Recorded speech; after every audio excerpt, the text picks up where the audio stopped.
Welcome to Momma-Sota, the podcast where we dive headfirst into the beautiful mess of motherhood.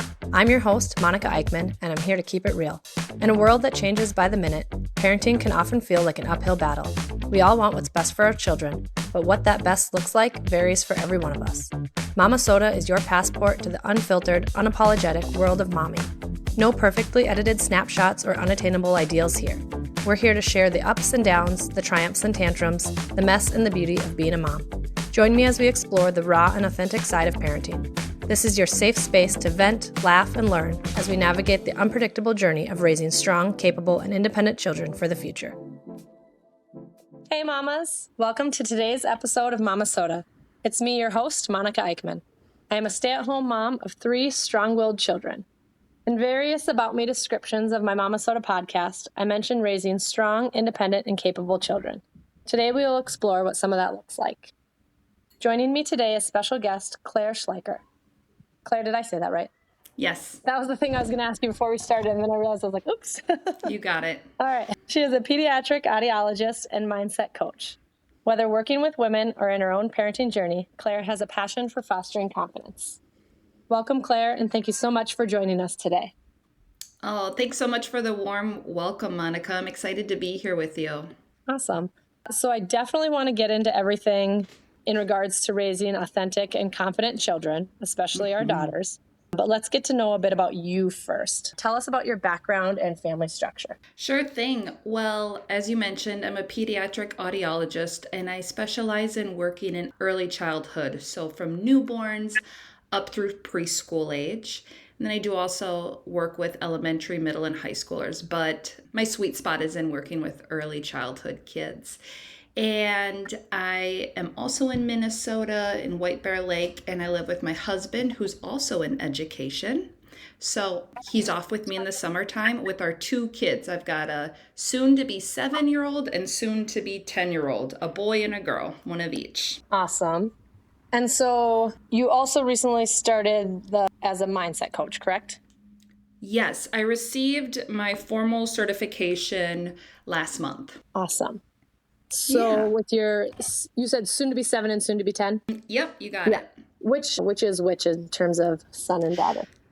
Yeah, so the girl, Evelyn, is the eldest, and then Theo is the baby. Awesome. Yeah. So in terms of the pediatric audiologist, how does that play into this idea of raising strong and independent children? That is a good question, Monica. So I would label myself as ambitious, and I've always enjoyed going after the next thing and challenging myself. And when I finished college, I just wanted to keep learning. I love learning, so I just kept pursuing the highest degree that I could, which led me to getting my doctorate in audiology. And I enjoy my work as an audiologist, and I had this inner nudging for the last several years that there was something more for me. And I became an audiologist because I want everyone to have equal access in communication. So for kids who aren't able to hear, they may struggle with their speech and language development and learning how to talk with others. So that's really why I became a pediatric audiologist. I wanted to help kids learn how to communicate. So that combined with my passion that really came from spiritual awakening over the last decade really helped me cultivate my desire to be a mindset coach. So I wouldn't say that being a pediatric audiologist is directly correlated to raising authentic and confident children, but when I zoom out and look at how I got here, I do see that communication has really been the common thread that's woven my journey to where I am today in helping kids communicate their needs through an authentic manner. I like when you say, we kind of like zoom out, because I think so often we get stuck in the direct thought process of something. Totally.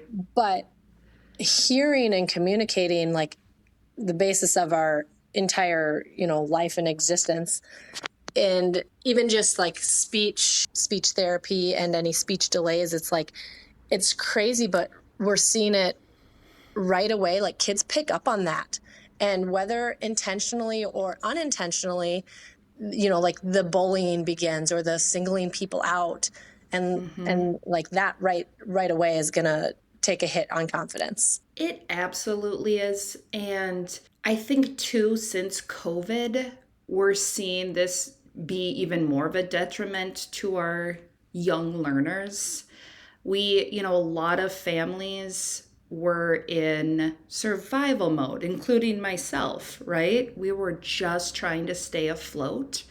So we were making choices in parenting that were difficult, whether it was trying to get our work done for our employer while raising children at home and being their teacher. Mm-hmm. This resulted in a lot of families relying on screens because we were stuck at home and they needed to be kept quiet and kept busy so the parents could get their work done.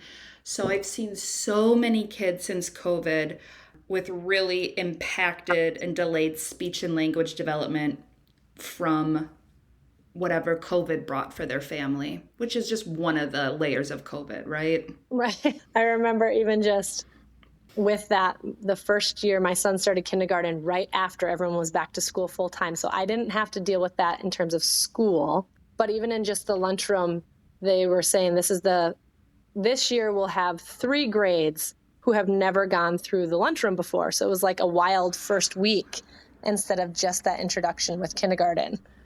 Wow. Yeah. And so much of that first year in kindergarten is just learning to be a student, learning what your expectations are around being around a bunch of other kids and new adults and where they want you to be during the day, how long it should take you to eat. I mean, there's a lot of pressure on these littles in kindergarten. Yeah. And so you mentioned just that commitment to nurturing a generation of especially daughters that just have that confidence and authenticity.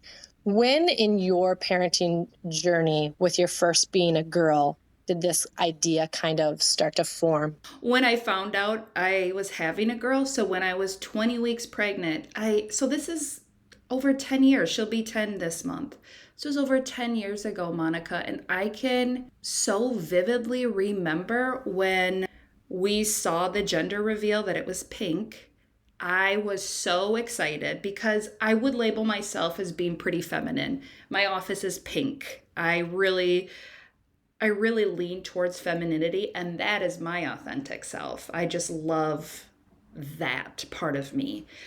So I was excited to have a girl, and I was equally parts terrified because I thought, if I'm not even secure and confident in who I am as a woman, how on earth do I raise another female in this society? Because I don't want to pass down any generational patterns or cycles that were passed down to me. I don't want to pass them down to her. I don't want, we want to protect our kids and build them up in their self-worth as much as possible. So it was when I found out I was pregnant with a girl where it really started to settle in of, oh my gosh, how am I going to do this? Yeah. And we talk about the generational changes and things. And even just like you said, since you found out you were having her to now a decade later, the amount of change, even amongst, social media, the birth of and blow up of, TikTok and everything else. How does that factor into just kind of, I guess, your day-to-day with your daughter? I would say we are careful yet realistic about what she's exposed to. She's so she just finished 4th grade. And I would say more than half of her friends have cell phones. And we will not be having that discussion until she's at least middle school. And I told her this last year, we're really even going to see where we're at in a year. Because again, we don't know what the world is going to look like in a year. But we may even try to push it out as far as we can till high school. And with that being said, when I think about her friends that do have access to social media through cell phones and technology, I don't have any judgment towards their parenting decisions because her friends' parents, I know, and they are all well educated, kind, compassionate, caring parents. And I do sincerely believe we are all doing our best. And I think our backgrounds and experiences really shaped how we view our kids being on social media. And from my experience, when I think about when I was an adolescent, I was bullied so badly. And now that is a commonplace on social media, if there's anything I can do to protect her during those coming of age years, sure, she's going to roll her eyes. That's already happening. We are in full tween stage. Okay, mine's 4 and she's rolling her eyes. Yes, that is real. But if I can accept that discomfort from her and the complaints of her feeling left out, and really reminding her she's not left out, her friends are here in real life. If I can help her get through those formative years without such an attachment to those societal pressures, I would be very proud. And we'll take it day by day, but really the consumption of what she sees online shapes so much of her mind that I want to be able to expose her to, as much diversity and inclusion as possible. And when you mentioned too, I think it's important to remember that, like, as a parent, we form this idea or rule or mindset about how we want it to go or how it's going to work. But you even mentioned, like, we take that day by day, and both as the parent and as the child, they understand that it's something that we can address again. And just because I said high school now, like you said, that could change and adapt, as we go. Totally. And the other part of that, Monica, I'm really transparent with both of my kids about what I'm doing as a parent. I am far from perfect. I often don't know what I'm doing. I try to use my intuition and my inner knowing to guide me. But at the end of the day, it's really working in partnership with them through trust and communication and letting them know. I talked to her about why I'm not comfortable with her having a cell phone yet. And she understands, and she may not agree with it now, but when I flip it and I say, so if you were the parent, tell me, what kind of decisions do you think you would make with your kid at this age? And just those questions really help flip the script to where she's like, okay, but it really is, I have the, as an adult, we have the say in how it goes in our household. And I think it's important to let my kids know that I'm not perfect and I do value their perspective in their experience as well. That totally hit the nail on the head there with, like you said, I'm still the parent. I still get the final decision, but I am taking your feelings into account. And when you're able to express to me your why, I can then also express to you my why. Yes.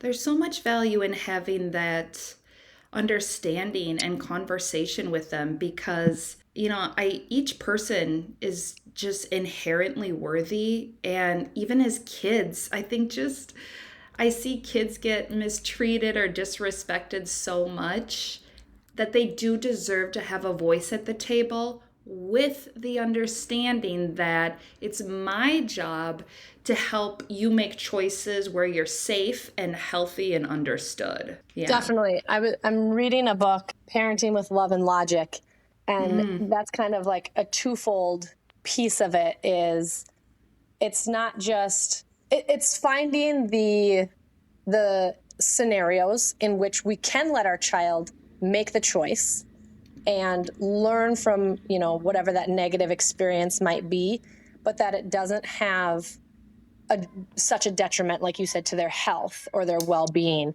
Right. It Yeah. seemed like a big deal to say, oh, you want to spend that $50 grandma just gave you on a silly toy. And in our head, we're like, I know you're not going to play with that in a week. But it's like, let them spend that $50 now, learn from that experience so that maybe, when they're an adult, that $50 is $5,000 and they don't, but they've had that experience in making choices versus, like you said, the other stuff directly impacting the health and the well-being. Yes, yes, absolutely. And I say that to my kids. I said, it's my job to keep you healthy and safe. So those are my two paramount factors that I always take into consideration. Health and safety. Those are the first things we got to get through. Then we can get down to the next layers. So with that, do you directly discuss with your child like how that pressure from society is impacting both their and your decision? I do with my daughter. My son is not as interested right now, but I do with my daughter. And since I started my mindset coaching business, I am online more. And prior to, I would say about a year and a half ago, I did not have a social media presence at all. I didn't really consume it and I didn't create it. And that was a huge part of my identity. When I got home, I just put my phone on the charger on my nightstand and was kind of done with my phone until they went to bed.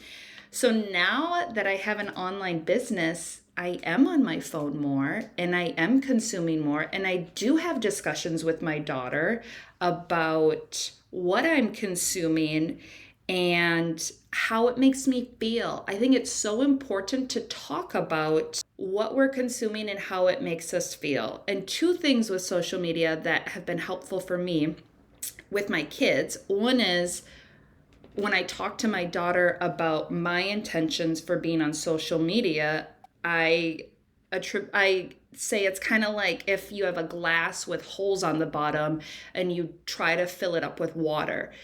It's going to just keep releasing the water from the bottom. You will never have a full cup. And it's the same with screens, any kind of screen technology. You're going to always want more because it's made to be addictive, but you're never going to feel fulfilled. You're going to ask for 5 more minutes, 10 more minutes, and the time just escapes, but you don't feel any more fulfilled than you did 5 or 10 minutes ago. So that's one thing that I point out to my daughter is how you feel when you consume it. And then the second part is, what are you consuming? I used to, so a year ago, my social media was curated in ways that weren't making me feel as good.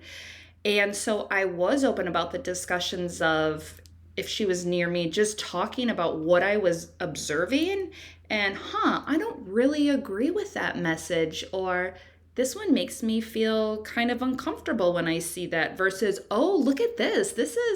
That's a really cute outfit this woman has. And she's writing about how it took her 7 years to get the confidence to wear a 2-piece suit. Why do you think that is? And maybe she's like a size 18 or something, So just talking about seeing different people out in the world, because that is such a magic, really, of social media, is being able to tap into other people's lives, but doing it in such an intentional way that it's going to bring you up and it's going to lift you up instead of make you go into that competitive or comparison feeling. So I'm very open with her about how it makes me feel and how she's feeling when she's seeing certain things. So 2 things. So here you kind of mentioned and talking about like clothing and body image a little bit.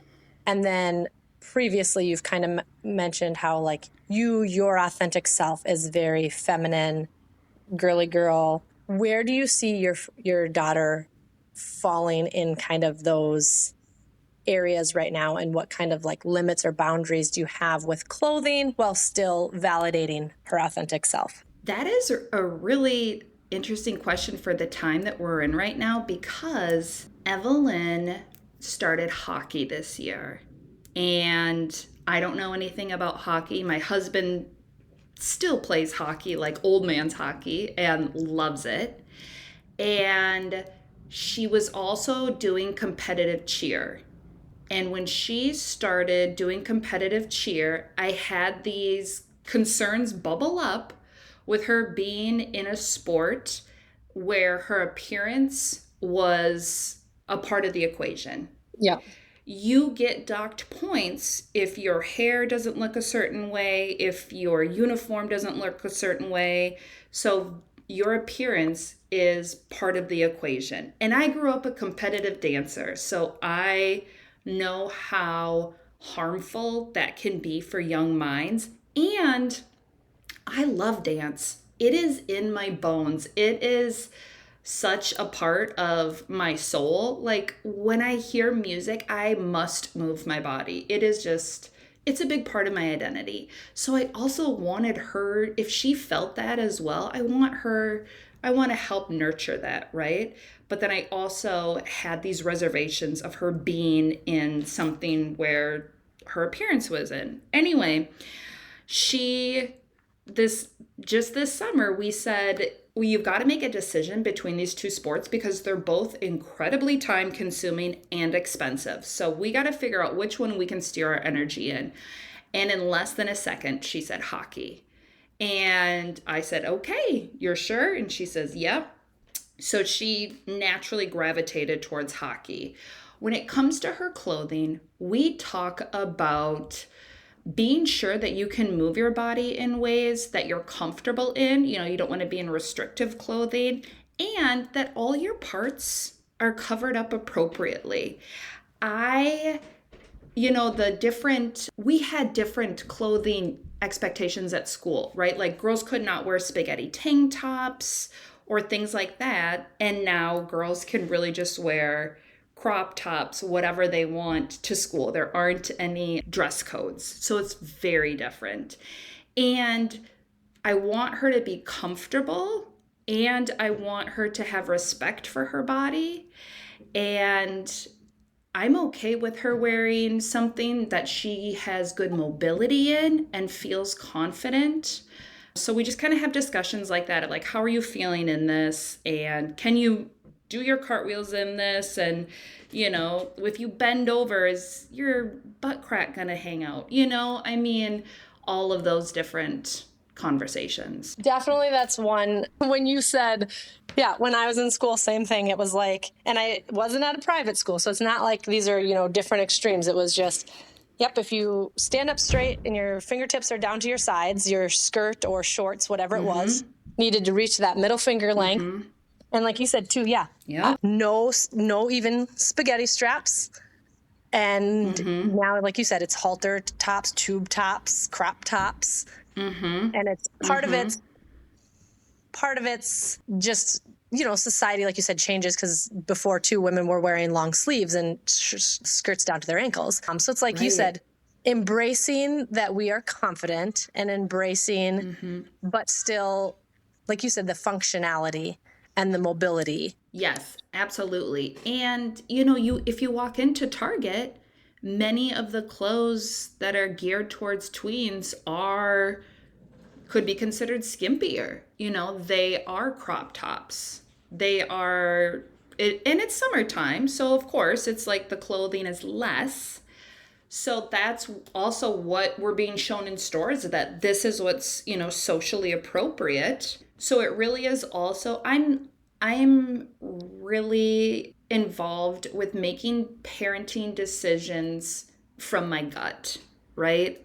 And I think there's a lot of value in just being so in touch with your intuition and that just inner knowing and wisdom, that if it doesn't feel right, if you just have a gut feeling about something, just go with it.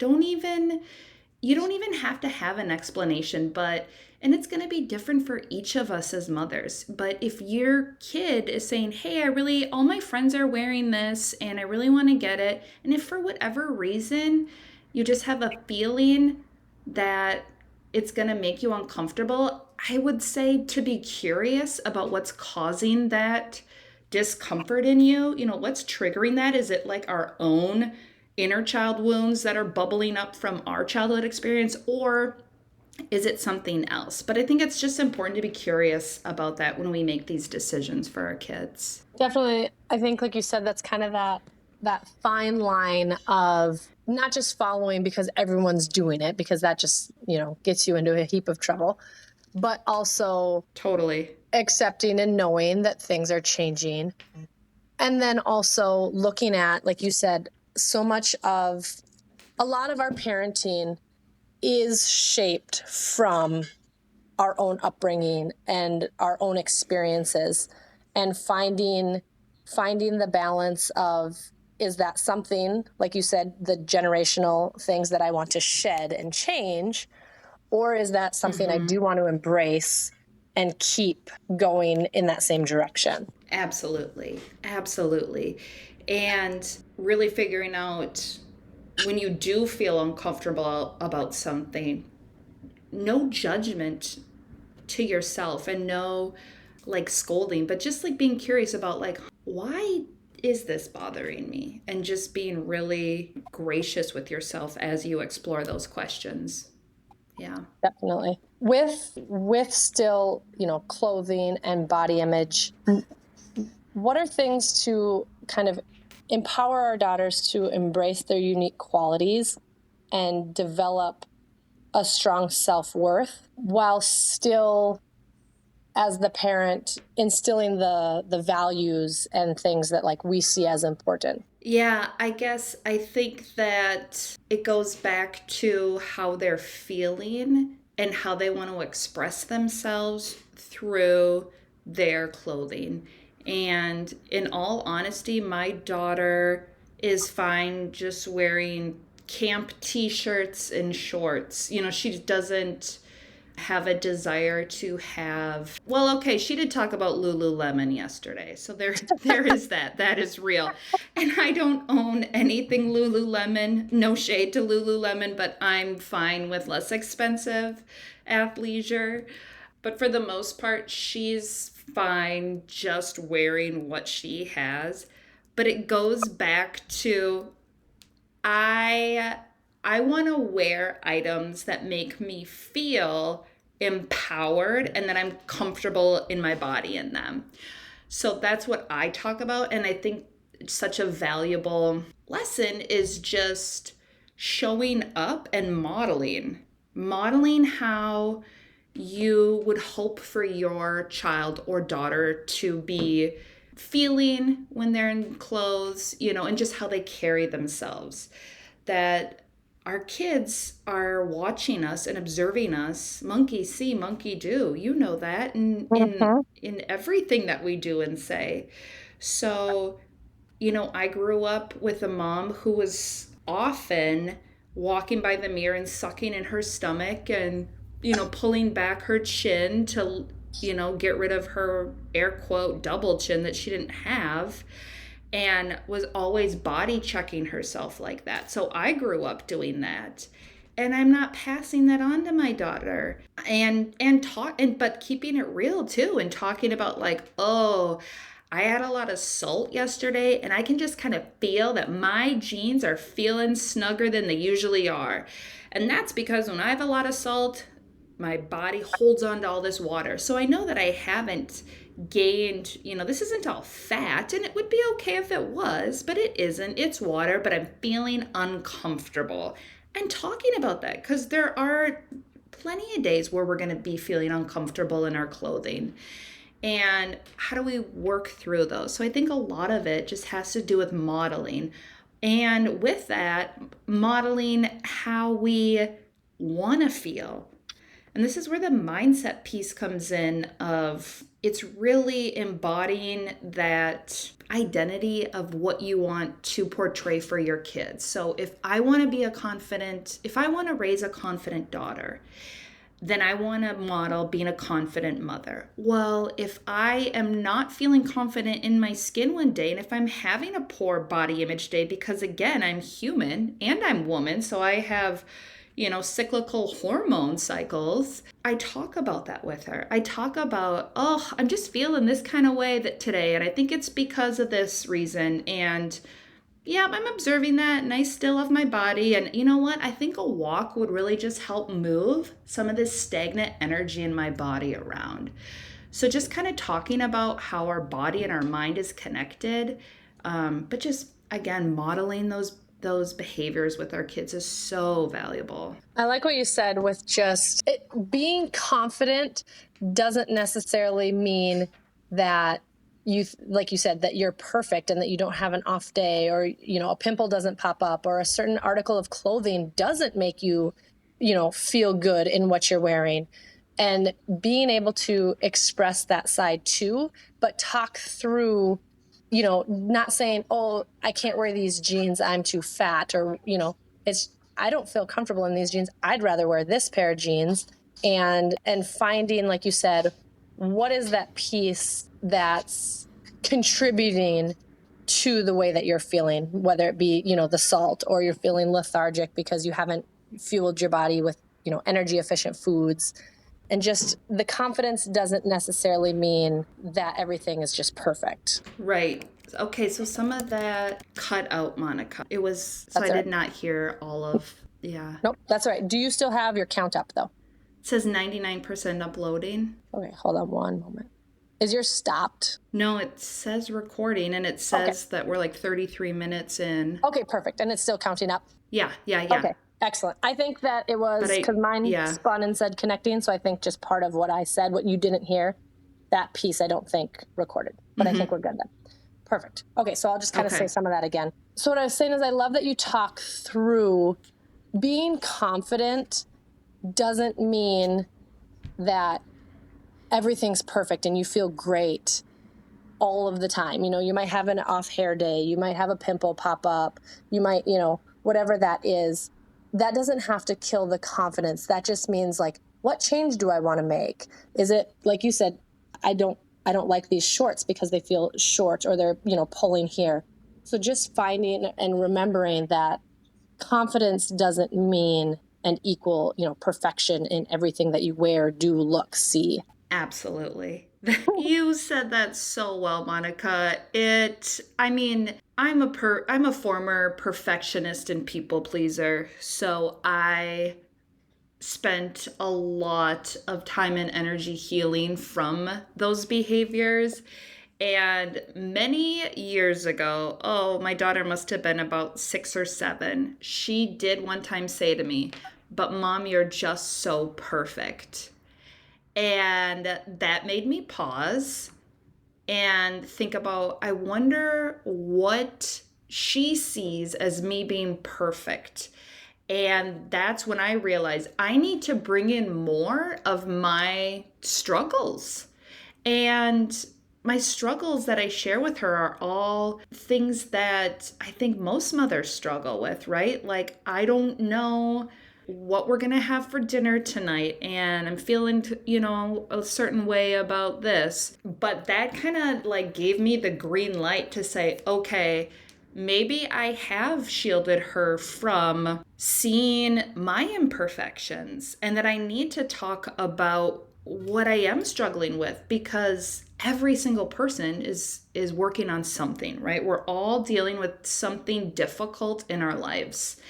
And it's just so valuable to share that with our kids as well, because confidence, man, no, it does not come from being perfect or being what society would, call perfect. It comes from being yourself, from allowing yourself to just be so authentically you that you're at ease, and that you're not trying to push yourself and to conform into a certain body or a certain perspective, that you really are just at ease with who you are, and that you're going to show up as you are authentically, even when that means that not everybody's going to like that, and that's okay. Yeah, there's a lot of value in modeling that for our kids, because they can spend their whole lives trying to fit in, please others, especially little girls.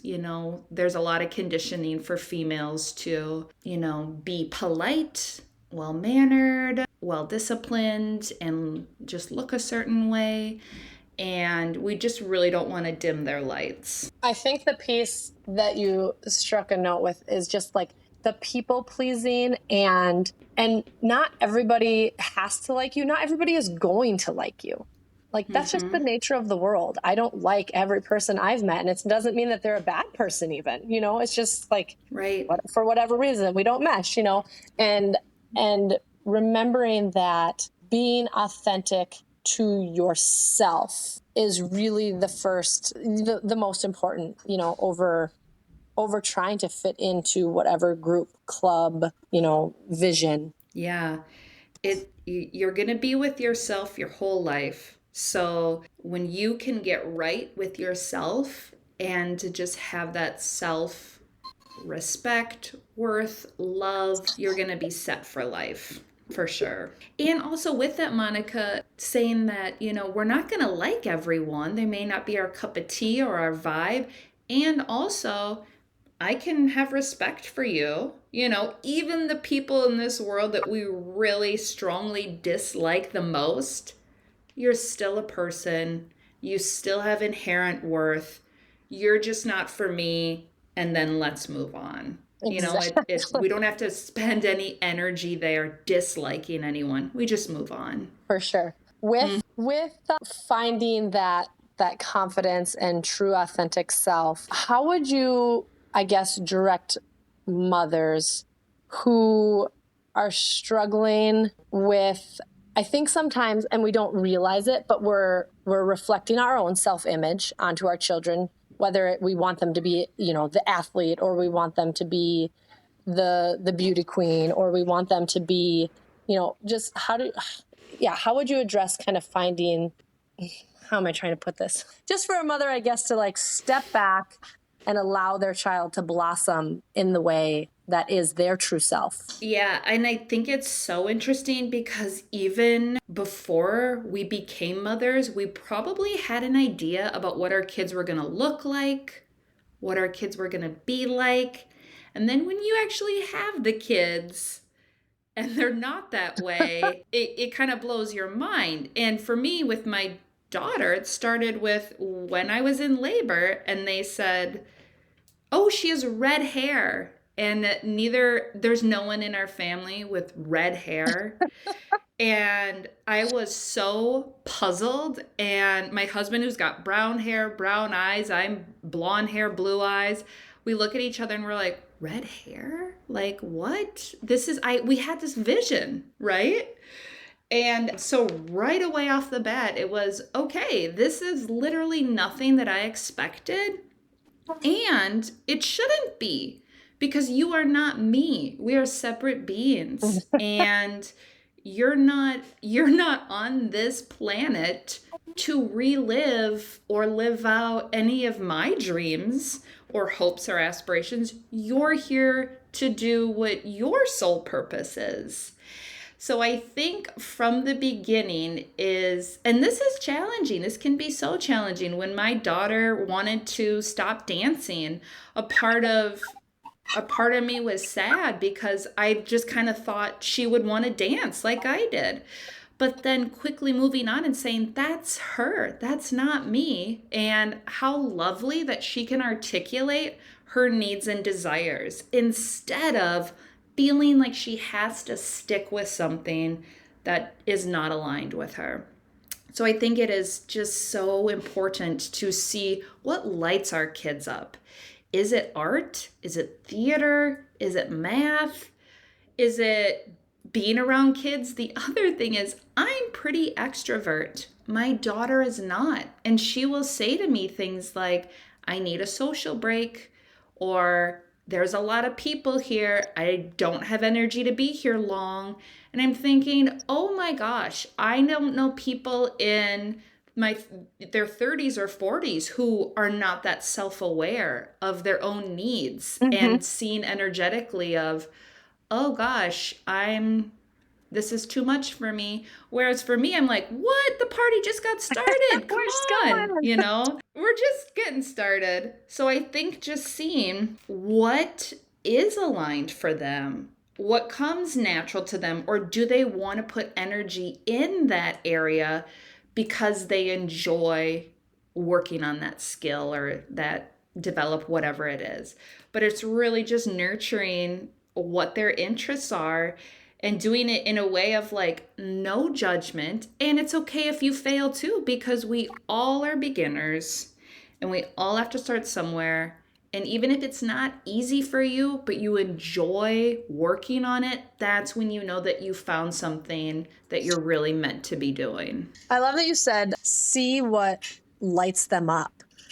Because I think so often, I mean, my kids have all been enrolled in all the sports that I enjoy. Hold on, I'm getting a reconnecting, so I want to make sure we hear this.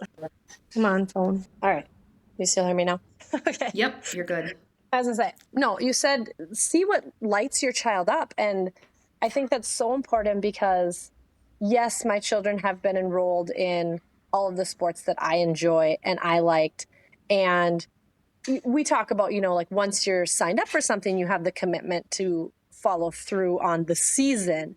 But then from there, we do talk about, what did you enjoy about that? What didn't you enjoy about that? Would you like to do it again? And even just if you can have the conversation, but even if you just step back and watch their engagement in the variety of things, you get that sense and feeling. And you like you said, I'm also a dancer. My kids dance currently, and I know it will break my heart if they don't want to. But just Yep. if you can already, though, tell yourself that and know, like, I'm going to look at this objectively, I think that will give you the opportunity as a parent then to really see where their passions align. Yeah.